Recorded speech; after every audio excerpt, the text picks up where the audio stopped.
વિષય ઠેલી નિયમને કામ ન કરવું. મૂળ વસ્તુ અગત્યની એ છે કે ભાઈ આપણો જે આ સત્સંગ થયો છે અને પાડી શકાય. કાલે વિવેક સાગર સ્વામીએ વાત કરી હતી કે આપણા મહેન્દ્ર બેરિસ્ટર જે અત્યારે આપણે આફ્રિકાની અંદર આપણા મંડળના મુખ્ય છે, ટ્રસ્ટી છે, આપણા ગુજરાતના છે, વડોદરા તાલુકાના જિલ્લાના, એ પોતે ત્યાંના રહેવાસી છે ગજેરાના. એ પણ અમેરિકા તે ઘડીએ લંડનમાં ભણવા ગયા હતા. હવે એમના વખતમાં તે ઘડીએ તો આ બધી જે વસ્તુઓ આપણને મળે છે એવી મળતી પણ નથી. જે ફ્રૂટ અરે શું પેલું જે શાક ચોખાદાર કે જેવું કહીએ છીએ આટલું એ નહોતો મળતો. અને તે ઘડી તો બધું એ જ હતું. ત્યાં માણસો આપણે એટલા બધા ગયેલા નહીં, તો પણ એમને ત્યાં આગળ પોતે શાકાહારી રહીને કામ કર્યું છે. આપણો ખોરાક નહોતો મળતો તો પછી પેલો સલાડ આવે છે ને, સલાડ ખાઈને પણ રહ્યા છે. ફ્રૂટ કેળા છે, બીજું ત્રીજું ખાઈને રહ્યા છે, પણ કોઈ દાડો માંસાહાર કે દારૂ એમના જીવનમાં લીધો નહીં. બધી એવી મુશ્કેલી કે બહાર કોલેજમાં પણ વાતાવરણ એ જ હતું, એકદમ માંસાહાર હોય ને ખાવાનું ને પીવાનું ને દારૂ બધું જ હતું. છોકરાઓ તો બધા યુરોપિયન જ હોય, એમની સાથે રહીને ભણવાનું હતું. છતાં પણ એમને જે સાચી મહારાજ વર્તમાન ધરાયેલા અને પિતાશ્રીનો પણ સત્સંગ હતો, એટલે સત્સંગ લઈને ગયેલા એ દઢતા સાથે ગયા તો ત્યાં એ પણ સારી રીતે પાડી શક્યા છે. અને આજે છે હજુ એ આપણી પાસે. એટલે ન થઈ શકે એવું નથી, પણ આપણે પછી આપણું મન ઢીલું પડી જાય તો હજુ સત્સંગ દઢ થયો જ નથી. સત્સંગ થયા પછી મન જો ડગી જતું હોય, શ્રદ્ધા ડગી જતી હોય તો એ પાકું આપણે થયું જ નથી. પાકું થયું હોય તો એ સ્ટ્રોંગ જેને કહે ને એ થયું હોય તો કોઈ વાંધો નથી આવતો.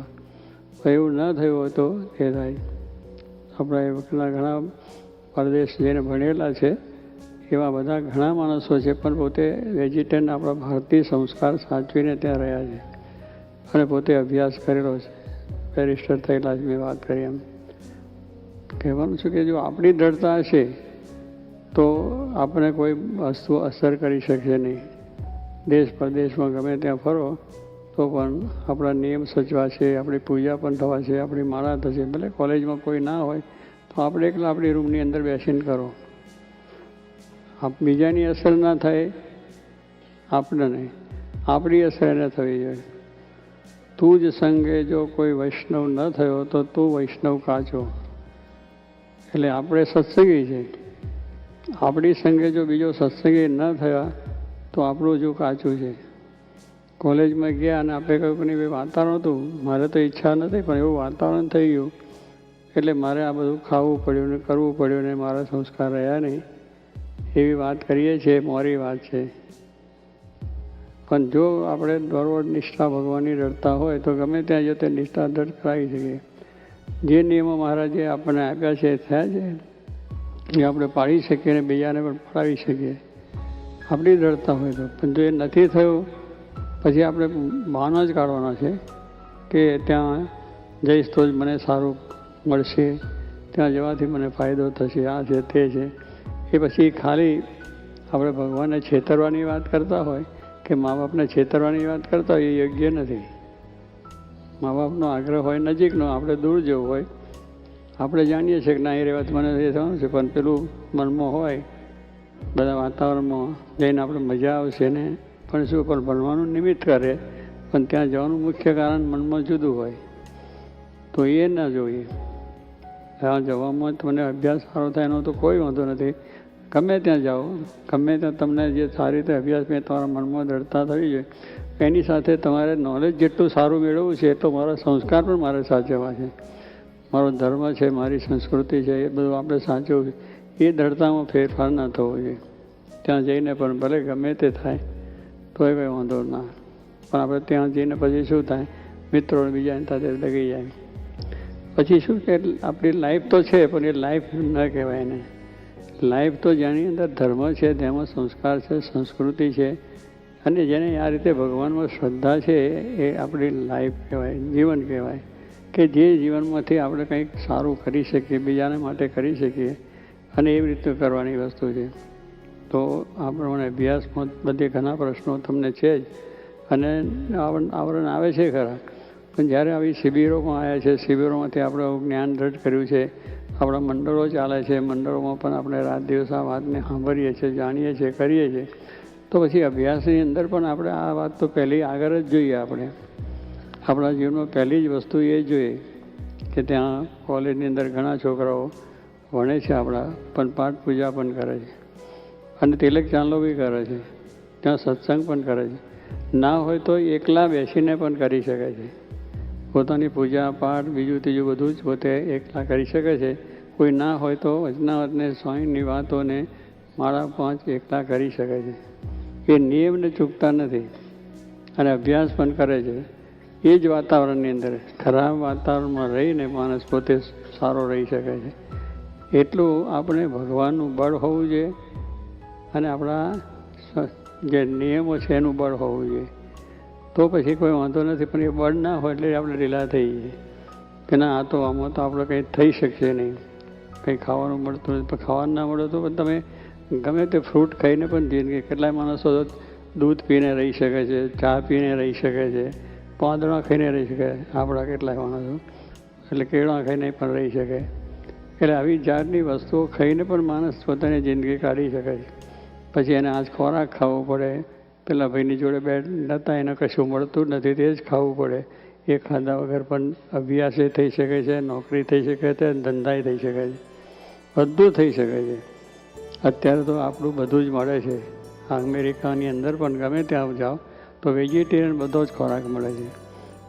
દારૂ વગર પણ માણસો જીવી શકે છે. કરોડો માણસો, અબજો માણસો દારૂ વગર જીવી શકે છે. તમે જોજો, એમની સોસાયટીઓ છે. વેજીટેરિયન રહેવું એવી પણ સોસાયટીઓ છે. આજે આ સાંભળીએ છીએ કે ભાઈ એવી સોસાયટીઓ હતી યુરોપીઓની અંદર, યુરોપ લોકોની અંદર. કારણ કે એમને થયું છે કે આ જીવન સાચું છે, તો એમને પોતાનો આહાર મૂકી દીધો ને આ વેજીટેરિયન રહી શકે ને જીવી શકે છે. એટલે નથી રહેવાતું, નથી થતું એવું નથી, પણ આપણું મન કાચું છે એટલે આપણે બધા પ્રશ્નો ઊભા કરીએ છીએ.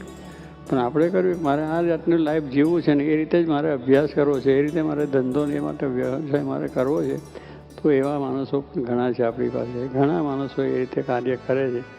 ન થઈ શકે એ વસ્તુ નથી. પણ પેલું મન મારું હોય અને બે માણસ મળી ગયા એટલે ગયા કે હવે ત્યાં અમે એકલા શું પૂજા કરીએ, શું સત્સંગ કરીએ.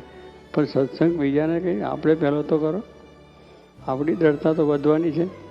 આપણે જે સત્સંગ મળ્યો છે, જે નિયમ આપણે લીધા છે, એ આપણે એકલા એકલા કરશું તોય વધશે. ભગવાન અંતર્યામી છે, જાણે છે કે અને મારા નિયમ રાખ્યા છે તો આપણે બળ રહેવાનું જ છે.